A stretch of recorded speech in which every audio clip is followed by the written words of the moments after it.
இப்போ ஒரு கடாய் ஹீட் பண்ணிட்டு அதில் வந்து 50 கிராம் கடலைப்பருப்பு, 50 கிராம் உளுந்தம்பருப்பு, இது கூடவே 50 கிராம் பொட்டுக்கடலை, 50 கிராம் இருக்காது, அந்த 100 கிராம் டம்ளரில் பொட்டுக்கடலை அரை டம்ளரு, அரை ஸ்பூன் மிளகு, 1 ஸ்பூன் ஜீரகம், ஒரு 1/4 ஸ்பூன் வெள்ளை எள்ளு, இது எல்லாத்தையுமே அடுப்பில் நல்லா சிம்மில் நல்லா வறுத்ததுக்கப்புறம் இந்த ஜீரகம், மிளகு, எள்ளெல்லாம் போட்டுக்கோங்க. நல்லா வறுத்து ஒரு தட்டில் எடுத்து கொட்டிட்டு காஞ்ச கருவேப்பிலை கொஞ்சம் போட்டிருக்கேன், உப்பு போட்டு பாருங்கள். நான் கருவேப்பிலை வந்து இருக்கும்போது நல்லா கழுவிட்டு நல்லா ஒரு துணியில் போட்டு நிழலில் காய வச்சுட்டு அதுக்கப்புறம் ஒரு நாள் வெயிலில் இப்படி காய வச்சு எடுத்து வச்சுக்குவேன். அதுதான் இப்போ போட்டிருக்கேன்.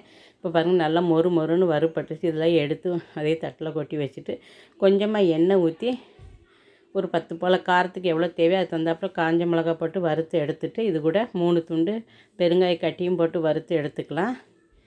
இப்போது வல்லாரை வந்து நல்லா இப்படி கட் பண்ணி நரம்பெல்லாம் எடுத்துட்டு நல்லா கட் பண்ணி வச்சுருக்கிறேன். இந்த மாதிரி நல்லா சின்ன சின்னதாக கட் பண்ணி இப்போ இதையும் எண்ணெயில் போட்டு வதக்கிக்கலாம்.